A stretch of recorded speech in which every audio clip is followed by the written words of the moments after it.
Tuhan firman-Mu ajaib, kekal meski gunung menghilang. Tiada huruf yang gagal, tak terpatahkan siasat. Hidup seperti-Mu ya Allah, lebih dari emas. Aku bersaksi kitab-Mu, kitab yang suci. Terdengarkan firman-Mu, hibur hati yang luka. Terangilah langkahku kemanapun ku pergi. Biarkanlah firman-Mu berkuasa atasku. Ubahkanku, bebaskanku, ku mau menyenangkan-Mu. Tuhan firman-Mu ajaib, kekal meski dunia. Ubah dan bebaskan aku, mau menyenangkan-Mu. Salam jumpa pemirsa terkasih, saya menyambut Anda sekalian dimanapun Anda berada dalam episode yang terbaru program studi harian kita Semua Kitab Suci. Dalam program ini, di mana kita mempelajari semua kitab yang ada di dalam Alkitab, dari kitab Kejadian hingga kitab Wahyu. Kita telah sampai di kitab 2 Samuel, hari ini episode pertama dari kitab 2 Samuel. Untuk memulai izinkan saya menyambut para tamu kehormatan di studio, para hamba Tuhan, Dr. Muin Bashir, selamat datang. Terima kasih. Dr. Faiz Fuad, selamat datang. Terima kasih. Juga para hadirin yang telah bergabung di studio, selamat datang. Saudara Muin, pertama-tama, bisakah Anda memberi kami sebuah gambaran umum tentang kitab 2 Samuel? Mohon lakukan pembagian untuk kitab ini dan mohon gambarannya untuk pasal pertama. Peristiwa-peristiwa ini berkaitan dengan kitab 1 Samuel. Dalam 1 Samuel yang peristiwanya mencakup 110 tahun, Roh Kudus bergerak dengan sangat cepat dan ingin membawa kita pada target yang dengannya kitab ini telah dimulai. Ia melewati Eli, lalu Samuel, lalu dengan kisah Saul. Kehidupan Saul telah berakhir dan di awal 2 Samuel kita akan melihat awal pemerintahan Daud. Kita melihat dari pasal 1 sampai pasal 10, peneguhan tahta dan kerajaan Daud dan penggenapan janji Tuhan kepadanya.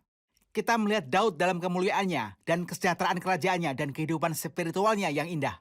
Setelah itu, dimulai pasal 11 kita akan melihat yang sesungguhnya, yakni kejatuhan Daud dan Roh Kudus bermaksud untuk mencatat semua itu.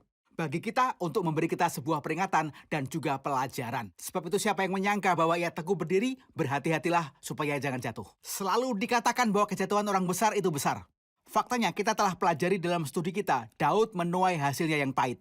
Kitab ini disimpulkan dalam 2 pasal terakhir lewat nyanyian yang indah. Daud menyanyikan dan menceritakan pengalaman-pengalamannya yang indah. Dan hal-hal yang indah dan hebat yang Tuhan telah lakukan bersama dengan dia. Selama tahun-tahun kerajaannya yang hampir, ia menjadi seorang raja di usia 30 tahun. Setelah melewati tahun-tahun penderitaannya, dia tetap menjadi raja selama 40 tahun. Dan selama itu ia mengenal Tuhan serta melantunkan mazmur yang indah. Dan siapapun yang mendalami 1 dan 2 Samuel, dia harus baca mazmur, ia akan memperoleh gambaran yang jelas bahkan dari kitab Samuel. Benar, apakah topik utama dari pasal 17? Pasal 1 kita lihat tahun penderitaan Daud dan pengejaran terhadap dirinya telah berakhir. Saul sudah mati, jelaslah musuh yang mengejar Daud untuk membunuhnya. Saya juga melihat hati dan belas kasihan Daud. Ia benar-benar layak menerima yang orang katakan tentangnya, orang yang berkenan di hatinya. Tampaknya musuhmu yang ingin mencuri tahtamu sudah mati. Engkau harus bahagia dan mengumpulkan keluargamu dan rakyatmu dan merekaannya sepanjang hari. Tapi Daud tak melakukannya. Daud meratapi pria yang telah membuatnya menderita sepanjang hidupnya. Daud menunjukkan belas kasihannya dan itu bukanlah sesuatu yang sementara. Beberapa orang berkata itu sementara, tapi kita lihat pasal 9 semuanya itu merupakan perasaan tulus. Ketika ia mencari seseorang di keluarga Saul untuk menunjukkan kepadanya kebaikan Allah. Maka ia mendengar kabarnya dan kita akan melihat rinciannya saat nanti kita belajar. Ketika orang Amalek datang dan menyampaikan kabar yang menyakitkan serta memberitahu dia, aku telah membunuh Saul. Setelah Saul mati, ia mengatakan hal-hal indah tentangnya. Betapa gugur para pahlawan. Mengatakan hal yang indah tentang Yonatan adalah wajar. Tetapi Saul, ia berkata, Saul sama seperti Yonatan bagiku. Ia benar-benar sedih dan menyesal atas kematiannya. Oke, saya akan membaca beberapa ayat dari pasal 1 dan kemudian kita akan rehat dan kembali untuk menjawab pertanyaan hadirin. Setelah Saul mati dan ketika Daud kembali sesudah memukul kalah orang Amalek, dan tinggal 2 hari di Ziklag. Maka datanglah pada hari ketiga seorang dari tentara dari pihak Saul dengan pakaian terkoyak-koyak dan tanah di atas kepala. Ketika ia sampai kepada Daud, sujudlah ia ke tanah dan menyembah. Bertanyalah Daud kepadanya, "Dari manakah engkau?" Jawabnya kepadanya, "Aku lolos dari tentara Israel." Bertanyalah pula Daud kepadanya, "Apakah yang terjadi? Coba ceritakan kepadaku." Jawabnya, "Rakyat telah melarikan diri dari pertempuran. Bukan saja banyak dari rakyat yang gugur dan mati, tetapi Saul dan Yonatan anaknya juga sudah mati." Lalu Daud berkata kepada orang muda yang membawa kabar kepadanya itu, "Bagaimana kau ketahui bahwa Saul dan Yonatan anaknya sudah mati?" Pemuda yang membawa kabar kepadanya itu berkata, "Kebetulan aku ada di pegunungan Gilboa, maka tampaklah Saul bertelekan pada tombaknya. Sedang kereta-kereta dan orang-orang berkuda mengejarnya. Ketika menoleh ke belakang, ia melihat aku, lalu manggil aku, dan aku berkata, 'Ya tuanku.' Ia bertanya kepadaku, 'Siapakah engkau?' Jawabku kepadanya, 'Aku seorang Amalek.' Lalu katanya kepadaku, 'Datanglah kemari dan bunuhlah aku. Sebab kekejangan telah menyerang aku, tetapi aku masih bernyawa.' Aku datang ke dekatnya dan membunuh dia, sebab aku tahu ia tidak dapat hidup terus setelah jatuh. Aku mengambil jejamang yang ada di kepalanya dan gelang yang ada pada lengannya. Dan inilah dia kubawa kepada tuanku." Lalu Daud memegang pakaiannya dan mengoyakkannya, dan semua orang yang bersama-sama dengan dia berbuat demikian juga. Dan mereka meratap, menangis, dan berpuasa sampai matahari terbenam karena Saul, karena Yonatan anaknya, karena umat Tuhan dan karena kaum Israel, sebab mereka telah gugur oleh pedang. Kemudian bertanyalah Daud kepada orang muda yang membawa kabar itu kepadanya, "Asalmu dari mana?" Jawabnya, "Aku ini anak perantau orang Amalek." Kemudian berkatalah Daud kepadanya, "Bagaimana, tidakkah engkau segan mengangkat tanganmu memusnahkan orang yang diurapi Tuhan?" Lalu Daud memanggil salah seorang dari anak buahnya dan berkata, "Kemari, paranglah dia." Orang itu memarangnya hingga mati. Dan Daud berkata kepadanya, "Kau tanggung darahmu sendiri. Sebab mulutmu lah yang menjadi saksi menentang engkau karena berkata, 'Aku telah membunuh orang yang diurapi Tuhan.'" Kita akan rehat sejenak dan kembali untuk menjawab pertanyaan hadirin. Pemirsa terkasih, kita akan berjumpa kembali setelah rehat. Tetap bersama kami. Ubahkanku, bebaskanku, ku mau menyenangkanmu. Tuhan firman-Mu ajaib, kekal meski gunungnya. Ubah dan bebaskan aku, mau menyenangkanmu. Kami kembali pemirsa terkasih untuk menjawab pertanyaan dari hadirin di studio. Ada pertanyaan? Dalam 1 Samuel 31 kita membaca kisah tentang kematian Saul dan kita memahami ia telah bunuh diri. Namun sesudah itu di dalam 2 Samuel pasal pertama kita melihat seorang pemuda Amalek telah membunuh dia. Bagaimana persisnya cara dia mati dan mengapa ada pertentangan antara kedua belah kisah ini? Apakah dia dibunuh atau apakah dia bunuh diri? Kami ingin tahu. Sebenarnya ini bukan dua kisah yang berbeda, melainkan dua bagian dari kisah yang sama. Mungkin kedua bagian saling melengkapi. Jika kita membaca bagian yang tertulis dalam pasal 31, kita melihat, "Kemudian makin beratlah pertempuran itu bagi Saul. Para pemanah menjumpainya dan melukainya dengan parah." Potongan kalimat "para pemanah melukainya dengan parah" artinya ia begitu takut dengan para pemanah dan ia terluka, ia ketakutan dan merasa putus asa, serta gagal dan bahwa tidak ada jalan untuk meluputkan diri, jadi ia memutuskan untuk mengambil nyawanya sendiri. Karena ia memutuskan untuk bunuh diri, ia meminta pada pemegang senjatanya untuk membunuhnya. Ia berkata, "Aku tidak dapat melakukan itu," jadi ia mengambil pedangnya dan menjatuhkan diri ke atasnya. Mungkin ketika ia jatuh ke atasnya, ia tidak mati. Luka tidak membunuhnya. Dan kemudian peperangan makin berat bagi Saul dan ia masih hidup. Jadi ia makin mulai panik dan melarikan diri, dan itulah bagian selanjutnya dari kisah yang ditemukan dalam 2 Samuel. Ia masih hidup saat ia bertemu dengan seorang pemuda Amalek. Jadi ia berkata kepadanya, "Kemari, bunuhlah aku." Jadi pemuda Amalek itu merasa kasihan kepadanya. Dan bersamaan dengan itu ia akan mendapatkan sebuah upah dari Raja Daud. Maka ia membunuhnya dan mengambil mahkotanya dan gelang pada lengannya. Mahkota di kepalanya dan gelang di lengannya untuk membuktikan bahwa dialah yang telah membunuhnya. Dan ia datang untuk memberitahukan kisah itu kepada Daud. Daud tentunya tahu bahwa dia telah membunuhnya, maka ia membalas dendam karena ia telah membunuh orang yang telah diurapi. Jadi saya berpikir tidak ada Pertentangan antara kedua kisah sama itu. sekali. Ia berusaha bunuh diri dan menjatuhkan diri ke atas pedangnya, tapi ia tidak mati. Lalu pemuda Amalek datang dan membunuhnya. Saudara Muin, pelajaran-pelajaran apa yang bisa kita ambil dari insiden kematian Saul? Saul, Tuhan begitu sabar terhadap dirinya, namun ia menabur dan menuai hasilnya. Dan itulah akhir dari kejahatan. Jika kita ambil aplikasi spiritual yang kita dengar begitu sering, Saul adalah lambang kedagingan. Orang percaya yang dapat mengendalikan kedagingannya dapat hidup berkemenangan. Akan datang Daud sebagai simbol Kristus, kita akan bahas aplikasinya di sini. Daud sebagai simbol Kristus, suatu hari akan datang pada akhir dunia. Kristus akan datang dan memerintah dan menghancurkan semua musuh. Tidak ada satupun musuh tertinggal di lokasi. Tuhan adalah satu-satunya dan namanya satu-satunya. Kristus akan memerintah di dunia, seluruh dunia akan tunduk kepadanya. Sama seperti seluruh kerajaan Israel tunduk di bawah Daud. Daud sebagai seorang manusia menunggu dengan sabar. Tuhan mengurapi dia, tapi dia menunggu sampai penggenapan janji itu bukan dengan kekuatan sendiri, tapi melalui janji Tuhan. Dan dalam waktunya Tuhan mempercepatnya. Ia membukakan jalan sepenuhnya bagi Daud dan Daud duduk di tahta. Sebagai orang percaya kita menunggu, ia telah berjanji dan ia setia dengan janji-janjinya. Namun ia menggenapi janji dalam waktunya sendiri, bukan waktu saya. Juga dalam pembahasannya, Daud menunggu Tuhan untuk campur tangan dan menghentikan musuh itu. Dan musuh itu pun mati. Itu benar, bahkan ia tidak berusaha membunuhnya dengan tangannya sendiri walau ia mendapat kesempatan 2 kali. Tapi tidak, ia menyerahkannya kepada Tuhan. Saudara Fayez, saya memerlukan Anda untuk memberitahu kami siapa Amalek dan mengacu pada apakah dia secara spiritual.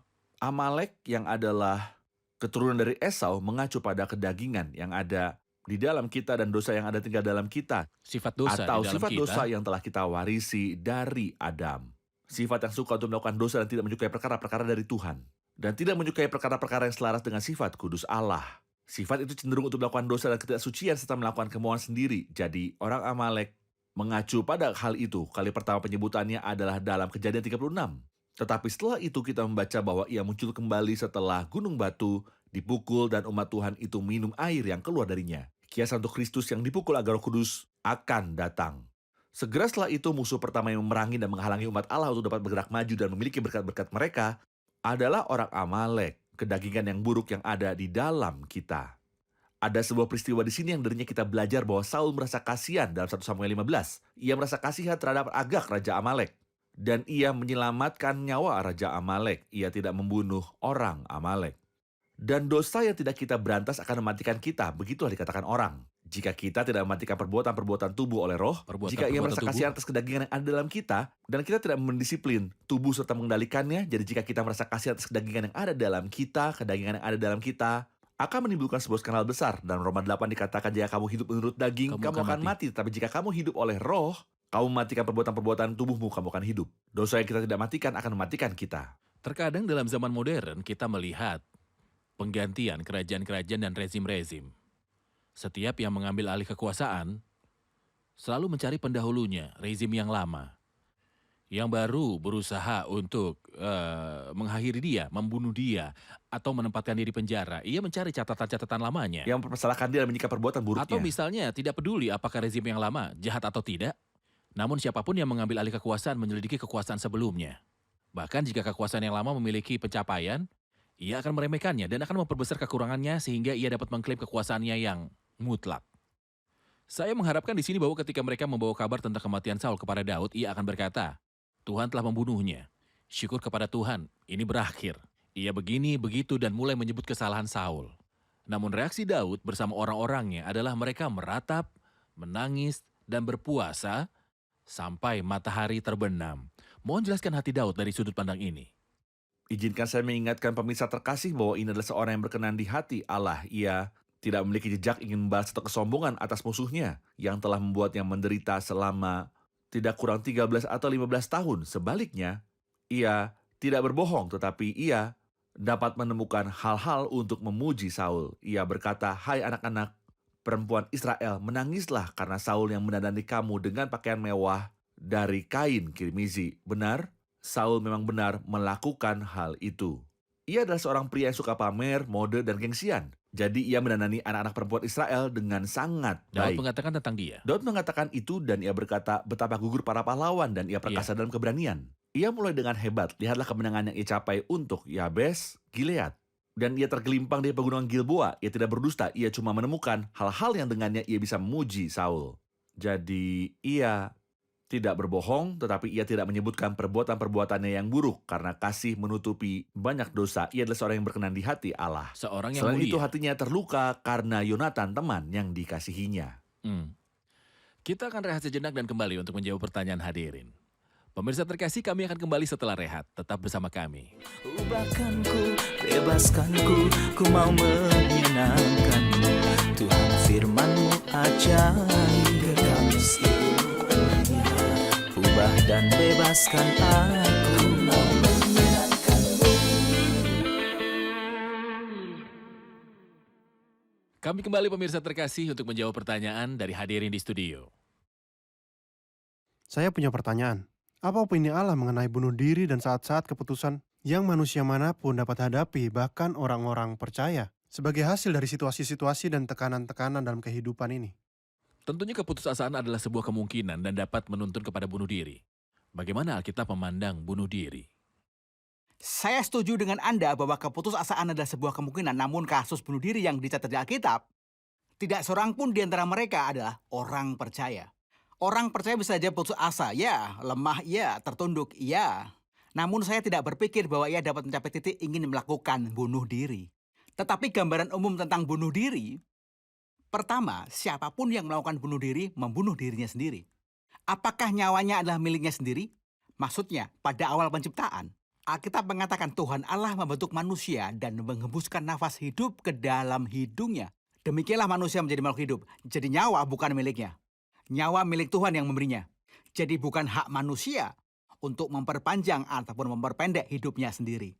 Dalam kisah Lazarus dan orang kaya, kisah orang kaya yang banyak tanahnya, sangat jelas dalam kisah ini, ia berpikir di dalam dirinya bahwa itu bukan nyawamu. Tuhan berkata, semua jiwa aku punya, tapi ia menganggapnya miliknya sendiri. Aku memberimu makanan dan minuman supaya kamu rileks dan senang. Selama bertahun-tahun, seakan ia berkata bahwa aku akan memperpanjang hidupku sendiri. Tuhan berkata padanya, bodoh. Jiwa ini bukan milikmu. Pada malam ini juga jiwamu akan diambil daripadamu. Di sisi lain juga, di sini ia tidak memperpanjang hidupnya, melainkan memperpendeknya. Ia ingin membunuh dirinya sendiri. Saya bisa terapkan prinsip yang sama seperti Tuhan sedang bicara padanya. Engkau bodoh karena engkau tidak dapat memperpanjang atau memperpendek umur 1 hari pun. Itu salah dan sebuah dosa besar dalam kedua kasus itu. Jadi tidaklah layak bagi seorang untuk membunuh dirinya sendiri. Kasus bunuh diri yang paling terkenal di Alkitab meneguhkan apa yang dikatakan oleh saudara Moen, Ahitofel di dalam perjanjian lama, dan Yudas Iskariot di perjanjian baru. Keduanya melawan orang yang diurapi Tuhan. Jahat. Mereka yang mati di dalam Yesus, artinya Tuhan Yesus mengawasi proses pengambilan roh orang percaya dan dialah yang membantunya untuk mati. Juga ada penyediaan-penyediaan dari Sang Imam Besar Agung tidak peduli bagaimanapun kondisi orang percaya. Yang dalam kesusahan-kesusahan yang dapat membuatnya frustasi, atau putus asa, atau kegagalan, atau ketakutan, semua itu mungkin. Namun Imam Besar Agung telah berjanji yang adalah Tuhan Yesus Kristus. Ia telah berjanji ia dapat menolong mereka yang dicobai. Pada waktu kamu dicobai, ia akan memberikan kepadamu jalan keluar sehingga kamu dapat menanggungnya. Ia setia dan benar, dan tidak akan biarkan kita dicobai lebih dari kemampuan kita. Namun bersamaan dengan percobaan itu yang menyediakan jalan keluarnya. Karena itu dengan penyediaan dari Imam Besar Agung, kita dapat mencapai titik di mana kita menjadi putus asa atas hidup kita dan mengakhirinya. Ya, benar. Saya mempunyai sebuah pertanyaan terakhir untuk Anda, Saudara Fayez. Ratapan Daud ketika ia menangisi Saul dan juga Yonatan dimulai dari ayat 17. Daud menyanyikan nyanyian ratapan ini karena Saul dan Yonatan anaknya. Dan ia memberi perintah untuk mengajarkan nyanyian ini kepada Bani Yehuda, nyanyian tentang busur. Hal itu tertulis dalam kitab Orang Jujur. Kepermayanmu, hai Israel, mati terbunuh di bukit-bukitmu. Betapa gugur para pahlawan. Janganlah kabarkan itu di Gat. Janganlah beritakan itu di lorong-lorong Askelon. Supaya jangan bersuka cita anak-anak perempuan orang Filistin. Supaya jangan beria-ria anak-anak perempuan orang-orang yang tidak bersunat. Hai gunung-gunung di Gilboa, jangan ada embun, jangan ada hujan di atas kau. Hai padang-padang pembawa kematian. Sebab di sanalah perisai para pahlawan dilumuri. Perisai Saul yang tidak diurapi dengan minyak. Tanpa darah orang-orang yang mati terbunuh dan tanpa lemak para pahlawan, panah Yonatan tidak pernah berpaling pulang. Dan pedang Saul tidak kembali dengan hampa. Saul dan Yonatan orang-orang yang dicintai dan yang ramah dalam hidup dan matinya tidak terpisah. Mereka lebih cepat dari burung Raja Wali. Mereka lebih kuat dari singa. Hai anak-anak perempuan Israel, menangislah karena Saul yang mendandani kamu dengan pakaian mewah dan kain kirmizi. Yang menyematkan perhiasan emas pada pakaianmu. Betapa gugur para pahlawan di tengah-tengah pertempuran. Yonatan mati terbunuh di bukit-bukitmu. Merasa susah aku karena engkau, saudaraku Yonatan. Engkau sangat ramah kepadaku. Bagiku cintamu lebih ajaib daripada cinta perempuan. Betapa gugur para pahlawan dan musnah senjata-senjata perang. Kata-kata yang sangat kuat, Saudara Fayez. Mohon jelaskan tentang semua itu. Ya, indah cara dia menjabarkan Saul dan Yonatan. Tidak ada jejak bagi kesombongan, dendam, ataupun kebencian sama sekali. Ia menjabarkan semua itu dengan atribut-atribut yang indah. Ia mengacu pada semua itu sebagai kemuliaan dan singa dan pahlawan yang berani. Kata-kata yang sangat indah, tapi apa yang benar-benar menyentuh saya adalah bahwa ia menjabarkan sahabat terkasihnya Yonatan. Ketika ia berkata, merasa susah aku karena engkau saudaraku Yonatan, engkau sangat ramah kepadaku. Bagiku cintamu lebih ajaib daripada cinta seorang perempuan, tentunya para perempuan bahkan secara alkitabiah. Dan buktinya banyak kapasitas perempuan untuk mengasihi. Dan untuk menunjukkan perasaan-perasaan yang lebih kuat daripada para laki-laki. Dan itu mengingatkan saya tentang Tuhan Yesus Kristus ketika ia berada di muka bumi. Tidak ada seorang perempuan pun mengkhianati atau menjual atau menyangkalnya. Tidak seorang perempuan pun menyakiti hati Kristus ketika ia berada di muka bumi. Maksudnya pernah ada pria yang merendahkan atau menyinggung atau mengkhianati yang lain, menjual orang lain menyangkal bahwa ia mengenal dia. Namun tidak ada seorang pun yang melakukan hal yang buruk. Saya ingin mengingatkan para pemirsa akan perempuan Maria yang hebat, diberkati, yang telah melihat bukan hanya selama 9 bulan kehamilannya, tapi juga membesarkan bocah, anak laki-laki kecil dan pemuda itu di rumahnya.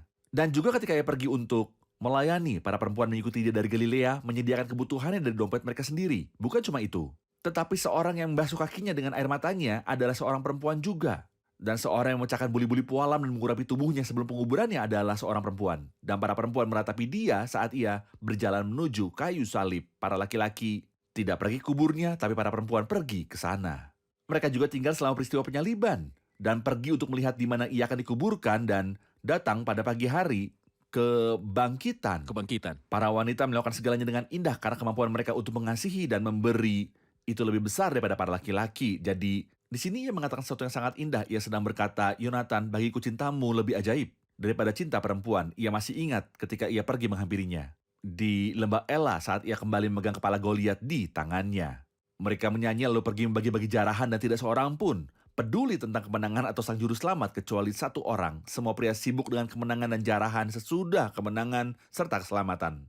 Yonatan mengkhawatirkan si penyelamat dan dia yang menang. Ia menyerahkan segala yang mewakili posisi dan kemuliaannya. Seakan-akan ia ingin mengatakan engkau harus bertambah. Dan ia pergi untuk menyaksikan sendiri di rumah Saul dan ia hampir dibunuh oleh ayahnya sendiri karenanya. Daud mengingat semua hal yang indah ini dan memuji dia bagi mereka dan berkata, kasihmu melebihi kasih para perempuan.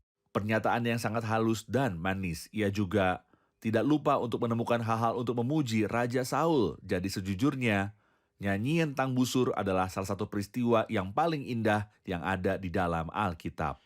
Tuhan memberkati, mari kita rangkum episode ini bersama hadirin. Kami ingin tahu kisah tentang kematian Samuel, sebagaimana disebutkan di akhir 1 Samuel dan di awal 2 Samuel. Apakah ia dibunuh atau bunuh diri? Ada 2 bagian dari satu kisah dimulai dalam pasal 31 dari 1 Samuel ketika peperangan itu semakin berat bagi Saul. Para pemanah menemukan dia. Dia terluka parah. Jadi ia memutuskan untuk bunuh diri. Bagaimana kita tahu tentang itu? Saul mengambil pedang itu dan menjatuhkan dirinya ke atasnya, tetapi ia tidak mati. Selebihnya dari kisah ini dalam pasal pertama dari 2 Samuel, ketika Saul berjumpa dengan seorang pemuda Amalek. Saul berkata, datanglah kemari dan bunuhlah aku. Jadi pemuda Amalek membunuh dia. Tapi ia sudah terlebih dahulu memutuskan untuk bunuh diri. Benar. Apa yang kita lihat dalam ratapan Daud terhadap Yonatan dan Saul dan tidak adanya kesombongan atau kemegahan akan diri sendiri.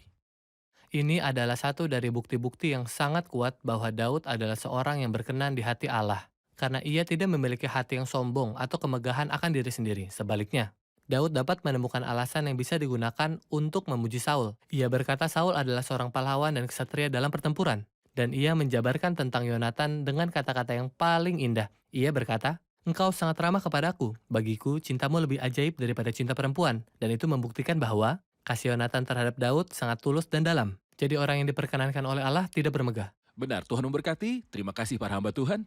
Kita akan lanjutkan diskusi di episode selanjutnya. Tuhan menyertai.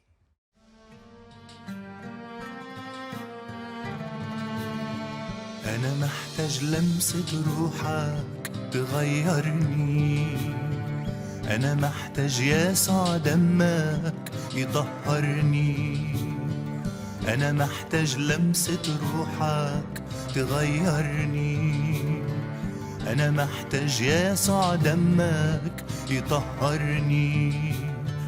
وأنا لما هاجي واشوف اسمي على كفوفك بتفك الأسر وحقك بيحررني.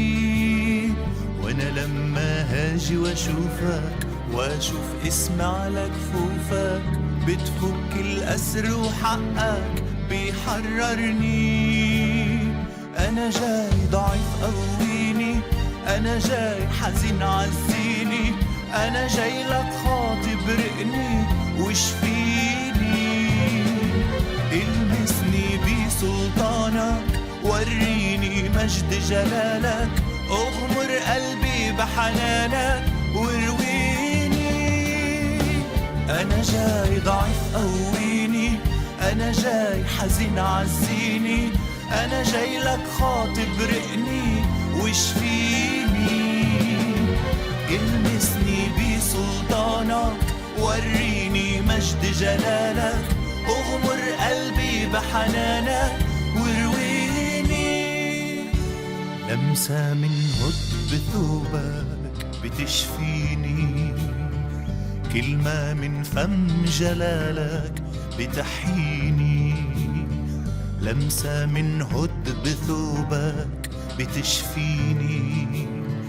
كلمة من فم جلالك بتحييني. وأنا لما هاجي واشوف اسمي على كفوفك بتفك الأسر وحقك بيحررني. وأنا لما هاجي واشوف اسمي على كفوفك بتفك الأسر وحقك بيحررني. أنا جاي ضعيف قويني. أنا جاي حزين عزيني. أنا جاي لك خاطي برقني وشفيني.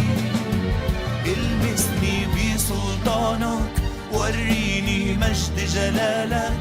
اغمر قلبي بحنانك وارويني. أنا جاي ضعيف قويني. أنا جاي حزين عزيني. أنا جاي لك خاطي برقني وشفيني. المسني بسلطانك وريني مجد جلالك. اغمر قلبي بحنانك وارويني.